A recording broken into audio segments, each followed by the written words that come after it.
Hello and welcome to Dr. Judy Morgan's Naturally Healthy Pets podcast. I'm your host, Dr. Judy Morgan, and my guest today is Dr. Steve Marsden. This man is brilliant, so listen to what he has to say. Oh my gosh, he has a lot of initials behind his name, but I think he's a naturopathic doctor, an Oriental medicine doctor, a certified veterinary acupuncturist, human acupuncturist, as far as I know. He also lectures for the International Veterinary Acupuncture Society, the AHVMA, which is the Holistic Veterinary Association, and the AVMA, which is the Traditional Association. So that's got to be fun. And numerous other organizations. He's the co-founder of the College of Integrative Veterinary Therapies, which I did not know, and is a director emeritus of the National University of Natural Medicine in Portland, Oregon. He's a contributing author to numerous textbooks and is author of the Manual of Natural Veterinary Medicine with Dr. Susan Wynn and Essential Guide to Chinese Herbal Formulas, published by CIVT. In 2010, Dr. Marsden was named Teacher of the Year by the AHVMA, very prestigious. And in 2009, the Small Animal Veterinarian of the Year by the Canadian Veterinary Medical Association. Holy cow. And he currently divides his time between the Rockies of southern Alberta and the coast of San Diego, California. Hey, Steve. Hi. Are you bored? Do you have nothing to do? Right.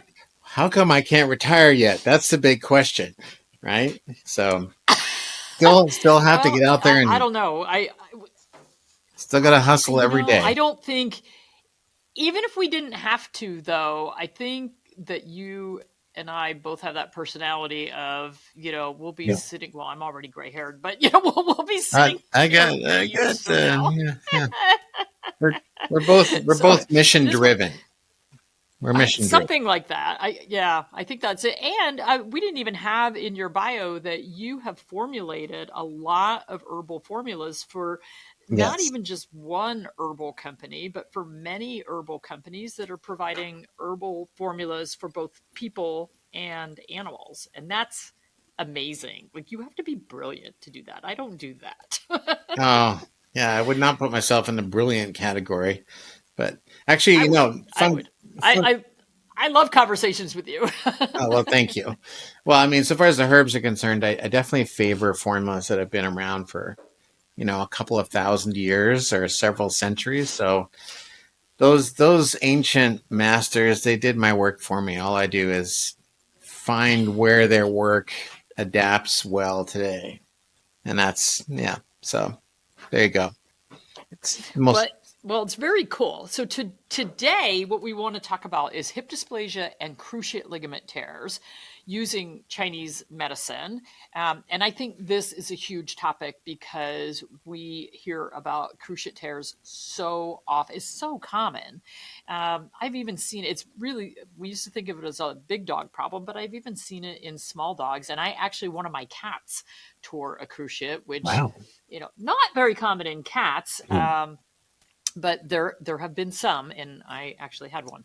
My daughter's dog has had TPLO surgery. So this, for me to talk about this and be able to give people information on what they can do instead of thousands of dollars for surgery, not to mention the whole, your dog is going to be laid up, then they're still going to have arthritis even after surgery, and there's a good chance they're going to blow out the other one within a year. Yes. So what do we do instead? First of all, what's the cause of the cruciate tears to begin with? Because I think there's no consensus on that even. Right. Well, I would say that the main problem is a circulatory issue. So the and actually if you think back to when we went to veterinary college, they probably told you, if they told me, because they're both the same generation, well, I think they even tell them that now, that you can't heal these ligaments up because they don't have a good enough blood supply. So that made me always think that these were relatively avascular structures. So one day I was poking around the internet just looking at micrographs of torn ligaments, and there's blood all over the place. I mean, they're severely hemorrhagic. So the problem is that the blood supply is disorganized, and it's not optimized. That's the issue, which is entirely different than not having blood vessels at all. So the Well, so yeah, and because that's what I was taught in veterinary school, which of course I was there with the dinosaurs, but we were taught that tendons and ligaments, they're not going to heal, surgery to repair them and sew two ends back together isn't going to work because they're not going to heal and it doesn't have the strength. So that's really interesting. yeah, so they actually I think, okay, so what is it that kind of it's not a problem with blood vessels being there. It's a problem with how they're functioning. And so what's the big determination of that? That is determined by and large by how we eat, first of all. Um, and that might sound like news that somehow your how you eat can regulate your how your blood vessels function, um, but just think about hypertension in people. That's a perfect example of people not eating great diets and then ending up with these kind of constricted vessels as a result. People think of hypertension for themselves as like a sodium issue, and sodium can definitely aggravate the situation, but it's primarily the glycemic load and the glycemic index of their food. And the more that you're living kind of high off the hog in terms of easy calories, abundant calories, the more your body goes into easy inflammation mode. And one of the ways that it makes inflammation easy is by um, damaging the blood supply or making the blood supply abnormal. To to back if you had asked us or asked our teachers back when you were in vet school, so what stops inflammation? Because everyone knew that chronic inflammation is the issue, right? We've always known that. So if you'd asked them, you'd said, well, so when does inflammation go away? Before the 90s, they would have said, well, it just kind of fizzles. Whatever caused it, once that thing's removed, and it kind of just fizzles like a dying campfire. But that's not, inflammation has to be actively turned off. They actually have a word for it. It's called active resolution. And that active resolution is mediated by blood vessels. In other words, when I say active resolution, what I really mean is a bunch of vascular events, like the blood vessels don't leak anymore and they dilate and they grow and they just kind of reorganize themselves. Those things, those leaky vessels and fewer vessels and constricted vessels are deliberately created by the body during a state of chronic inflammation, and that's mediated by diet. So it's an unhappy thing, but in humans we get hypertension, we get heart attacks. In dogs we get osteoarthritis. In humans we get osteoarthritis. So any chronic inflammation anywhere is mediated by this process. So that's what the issue is. It's Okay. rocket science. It comes down to food, which is your favorite topic. Comes down to food. Well, it is. All right, Steve. So you brought up food. We all know that, what we put in the body is what drives the engine, for better or for worse. So, these very rich diets that cause, you know, and sugar-based diets basically cause so much inflammation and problems for people. And apparently that's also contributing to what we're seeing in our pets with cruciate tears and tendon ligament issues. So whenever we talk about food, we have to talk about the microbiome. So how do you see chronic joint inflammation being related to the microbiome? Yeah. Well, this is an unfolding area of research. So it's I don't even think that they have all the answers yet. But what is certainly clear is that when you have the wrong guys in your microbiome, then they are making metabolites that get absorbed by your system. And especially if you have a leaky gut, but maybe even if you don't, if you just have the wrong bugs fostered by the wrong diet, they make things that then enter your circulation and they go to your um, joints and create issues. So sometimes these are the byproducts of metabolism. Sometimes these are just antibodies that the body makes against pathogenic microorganisms in a microbiome. And then those antibodies happen to cross react with joint tissues. So, as an example, rheumatoid arthritis in people, the role of the microbiome in causing rheumatoid arthritis is very, very clear. There's no doubt about it. So we would expect that the same thing is probably going to end up being true for some of our animal osteoarthritic conditions. And and this idea of circulation shouldn't it might be kind of seeming like it's coming out of left field, and does that really pass the smell test? But when you think about Chinese medicine, I mean, anybody who's gone to a really skilled Chinese medical practitioner, what do? Right? They check your pulse. So Right. right from the get-go, in fact, even in those classics that written 2,000 years ago, they literally said it's malpractice not to do Chinese medicine without checking the pulse. They're literally saying Really? this. Yeah, they're saying circulation's at the heart of it all. It's at the heart of everything. And if you ignore it, number one, you might not get things better.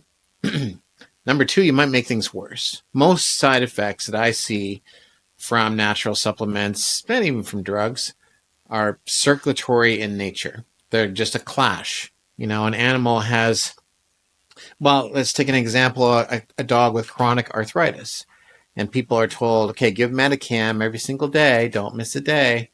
Um, does that dog ever get over its osteoarthritis? No. And the vet says, well, that's because it's chronic inflammation. It's never going to go away. So we're just going to try to dull it, essentially. But if It's you, chronic inflammation. We're giving an anti-inflammatory, but it's never going to go away. right. So that Makes perfect alone, sense. yes. I mean, it was Einstein that said, if you keep doing the same thing over and over and expect different results, that's the definition of insanity. So when people start to feed their animals differently using whole foods, meat and vegetable diets, and they maybe use some herbs to kind of support normal circulation, then and they are able to kind of go to on an as needed basis with these NSAID drugs, they see their dog's joints starting to heal. So that's really the recipe for, and that's true for cruciates, is true for hip dysplasia. And you think, really, hip dysplasia? Maybe that doesn't pass the smell test either, right? But because we've seen the X-rays, and the joints are all kind of the shallow acetabulum, It's shallow ugly. hip sockets. Yeah, and you think, okay, so how is that a circulatory issue? Well, they did a study. It's probably several decades ago now, and they said that the first event in hip dysplasia is that this ligament that holds the hip into the socket gets inflamed. If that gets inflamed, then all that bony, sloppiness starts to be relevant. But if that ligament is not inflamed and strained, then the femur stays in the acetabulum and the dog does not become clinical. So it is possible to take a dog whose ligament has actually ruptured and their femur is displaced and to treat them, and the body will reattach the ligament and heal it, and the joint will stabilize. So we don't have any idea that these things are possible because conventional medicine never steps outside of itself. It's always anti-inflammatories or surgery, anti-inflammatories or surgery, and kibble, right? So they will never see any other therapeutic possibility because they never don't do those things. But as soon as we sort of step outside of Exactly. that, then you can see what the body is actually capable of. And these things are true for people as they are for animals. People can heal their cruciates if they're partial tears. Of course, the downside. It's really interesting because if you get a surgical consult, what are you going to get? You need surgery. I mean, what does a Yes. surgeon do? They send you to surgery. Steve, we're talking about how chronic joint inflammation really has so much to do with inflammation and circulation, and how we're just not getting good circulation of. I mean, when we think about what is the purpose of the circulatory system, yes, it brings oxygen that we need for breathing, but it's also bringing nutrients and white blood cells that repair and help regenerate tissue and bring the nutrients to the tissue. So obviously, if we don't have good circulation in the tendons, the ligaments, the joint, whatever, then we're not bringing in all the nutrients that are needed for those tissues to survive and repair, right? Yes, and we have another problem too, which is besides not having a great supply of oxygen and nutrients, like you were saying, these vessels, when they're malfunctioning because of the food, they leak. So if normally they're supposed to be sealed shut, but the cells start to pull apart. As the cells pull apart, then white blood cells can kind of get through those cracks and into the joint tissues. And then once they're there, they just do what white blood cells do, which is just like, take a flamethrower to that place. So we need to actually close those gaps up. When we do that, number one, white blood cells can't get into the tissue anymore, not unnecessarily. And number two, when you ever you remember in chemistry class, and they would have those vacuums that are hooked up to the taps, and that when you turned on the tap in your chemistry lab, then it would create a suction. Do you remember that? Did that ever happen in your chemistry class? Yep. So that's what happens in joint tissues as well. If you seal these vessels up and things start to flow properly, and a side effect of that is all this inflammatory debris gets sucked out of the interstitium, sucked out of the joints. The white blood cells get sucked away. The free radicals get sucked away. Edema gets sucked away. All that stuff drains. But as long as those vessels are leaking, there's no drainage. So this sealing of things up the leakiness is called endothelial dysfunction. Endothelium is just these cells in the vessels. And when they're dysfunctional, that means that they're just not sealed up properly.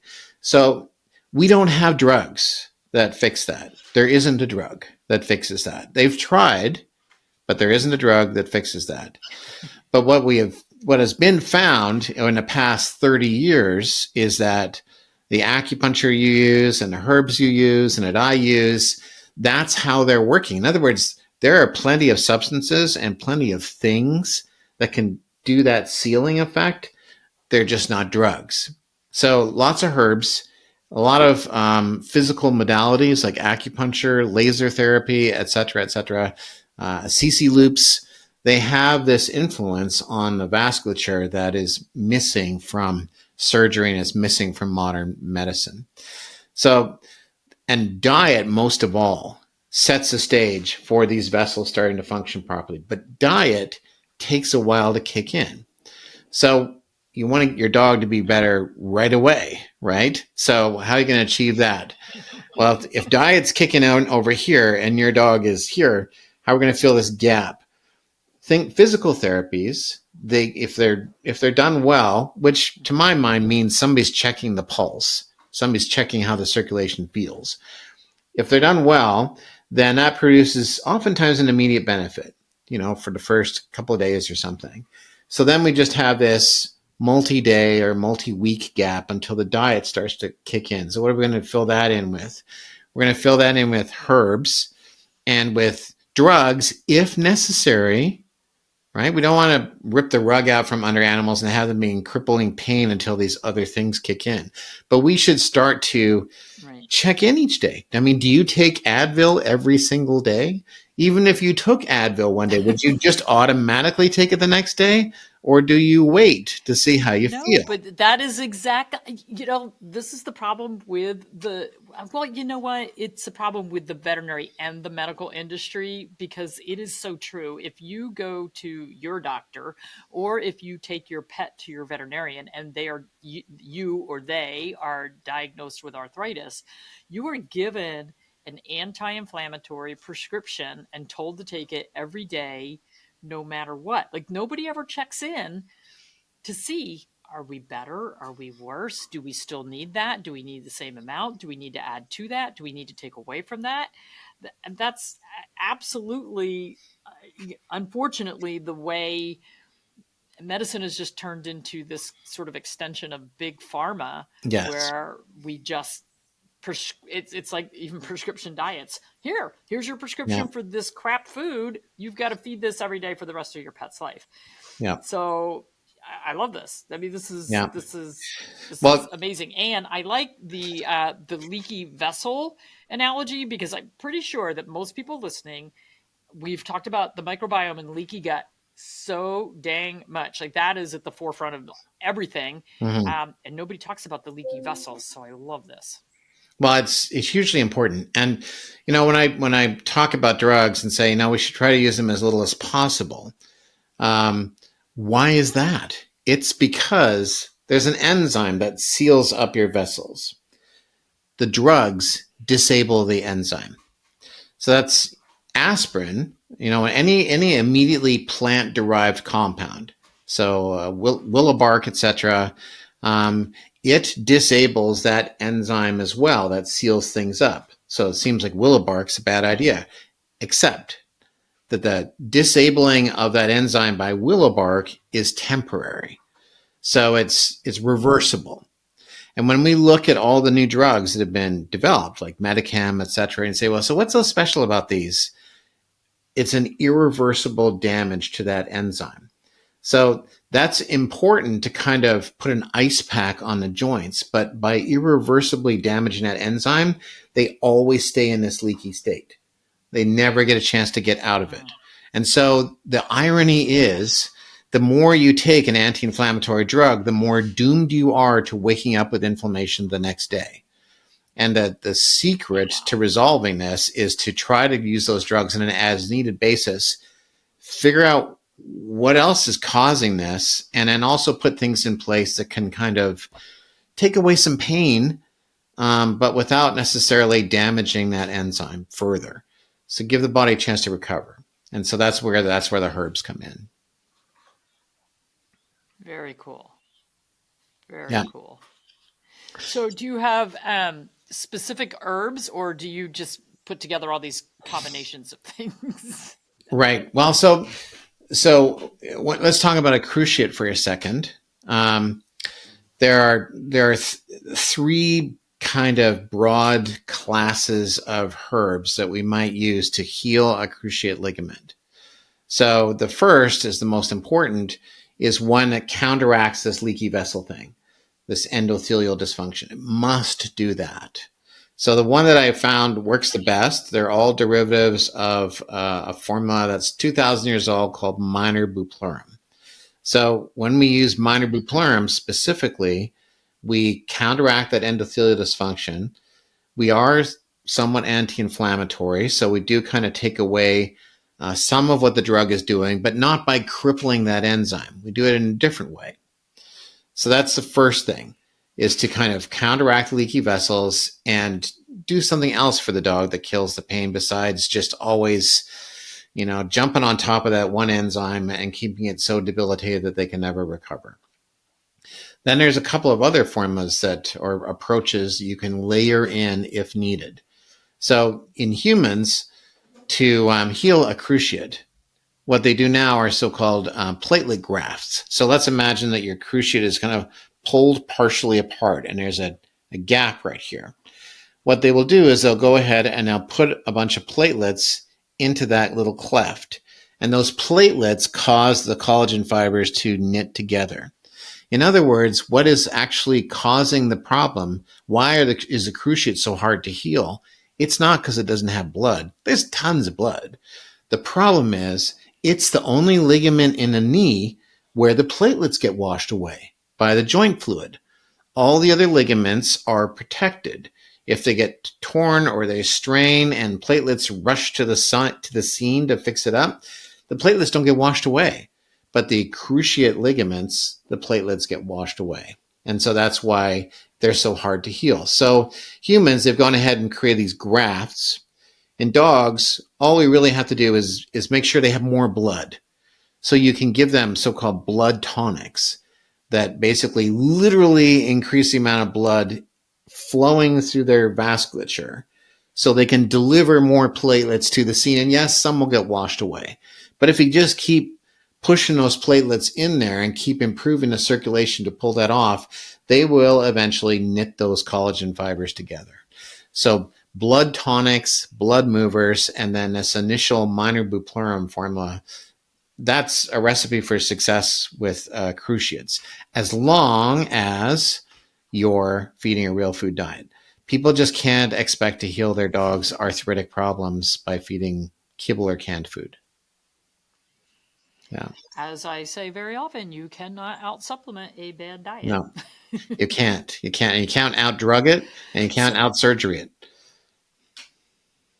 That's true. So, how long is it going to take for this thing to repair if people, get their pets on? And what if they're already on a raw diet or a whole food diet and they tear a cruciate? Is just adding the herbs and like acupuncture and physical therapy going to be enough? Yep, usually. I would say that easily 90% of cruciate tears can be healed without surgery. That's a complete obliteration of the ligament through some severe trauma. You might want to just go and get the surgery done for that one. Even so, I've had one or two cases where I've been able to heal that situation up. So it should be assumed that you could heal your dog until proven otherwise. The more that an animal's on a real food diet. It's interesting because I said my cat blew out his, and his was a trauma. He was outside on New Year's Eve and I didn't know it. And he came in the morning 3-legged. So obviously fireworks, whatever, went off and he probably fell out of a tree or something. And so his was a complete tear. I mean, there was just nothing left of that ligament. And it happened to be right when we were about to move. And so I locked all my cats into one room for about 3 weeks before we moved, because I didn't want to take the chance that one of them would get outside and then, moving day would come and there'd be no cats to be found. So then when we moved, we were in a new neighborhood. I didn't want to let them outside. We were too close to a main road. And so they, again, stayed in a room for about 4 months. And even though his was a complete tear, he got to the point where he was climbing and jumping and running and no lameness. And so he never had surgery as well. He was a raw-fed cat. So even though it was a traumatic complete tear, just with rest and good diet, he still managed to repair himself. So I think a lot of times we're not willing to give them enough time. And certainly if we continue with a crap diet, we're not going to get them where we want them to be anyway. Yeah. Yeah, you need two things to heal these ligaments up. Besides the tools that we talked about, you need time. So on average, a significant cruciate tear is going to need about 6 months until the dog is clinically normal. There's no medial buttress. The ligament test just as normal on both sides. That can be a 6-month waiting process. And so the other thing you need to make it through 6 months is you need faith that you can pull it off. And most veterinarians don't necessarily have that faith. And so they reach for the TPLOs. Then it's done in 2 or 3 weeks. You're lifted, $10,000 has been lifted from your checking account. Everyone's happy until the next year when the other ligament blows. And they can, I don't remember every ligament on the other side blowing before the advent of TPLO surgeries. I do feel like the surgery, even though people don't necessarily view it that way, it must alter the way animals move and kind of hasten the sort of damage to the opposite side, because when we used to do those 4-in-1 imbrication techniques and stuff that we learned before TPLOs came along, I don't remember the other side's always blowing. It's only after TPLOs that you can almost count on the other side blowing. But so you need to be able to trust, and it's hard to trust that it's going to heal, because what keeps happening is A, the improvement is slow, and then B, just when it looks like you're getting somewhere, they'll move in some crazy fashion and they'll restrain the ligament and they'll start limping again, and people will assume it's been torn again. There's a period, actually, what's interesting is to actually heal the ligament up, it takes 2 weeks, 2 to 3 weeks until this cleft is closed. So what's with the 6 months? The 6 months is these collagen fibers, they're all kind of poorly organized and they don't have any tensile strength. And so the knee has not a lot of stability, and they step on it wrong. They're chasing a squirrel, they're jumping off the deck, whatever. And it puts new strain on these delicate fibers. And there's a little resurgence of inflammation and pain. And people on the outside, we think, oh, damn, we're never going to, am I allowed to say that? Darn it, we're never going to be able to heal this ligament up. Right. But it is actually healed. It's just going through this prolonged phase of remodeling. And this remodeling phase is marked by gradual improvement, re-injury, gradual improvement, re-injury, gradual improvement, re-injury. That's what takes the 6 months. But it's necessary for that ligament to eventually have all the tensile forces in all the different directions and planes that it needs it in order to, so the dog doesn't re-injure itself. And the cool thing is, that whole time that you're fixing this injured leg, you're fixing the other ligament as well. So they don't blow on the other side if you can take the time to conservatively heal this side. Now, I'm saying 6 months. Sometimes it's faster. Rarely is it longer than 6 months. So it's, but no, I would agree. Yeah, so there needs to be a certain amount of faith.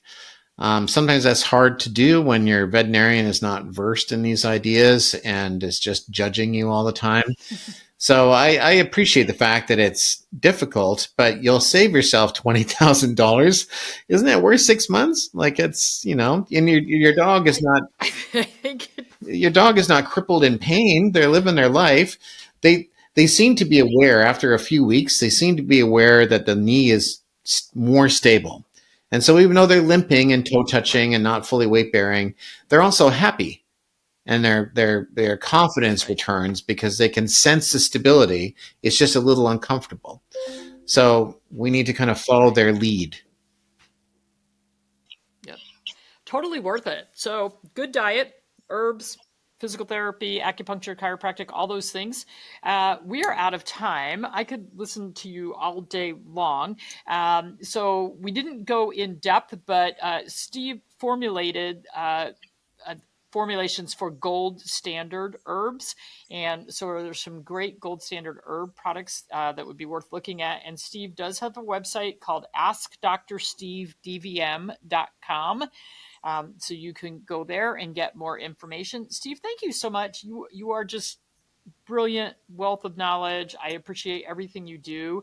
And you just need to keep putting more educational information out there for everyone, because it's all up here. Thank you. And thanks for giving me the opportunity to do that. I wanted to mention that for those of you that are watching this video, people can buy the most crucial formula for fixing this problem, which is called Voltrex, Voltrex, from goldstandardherbs.com.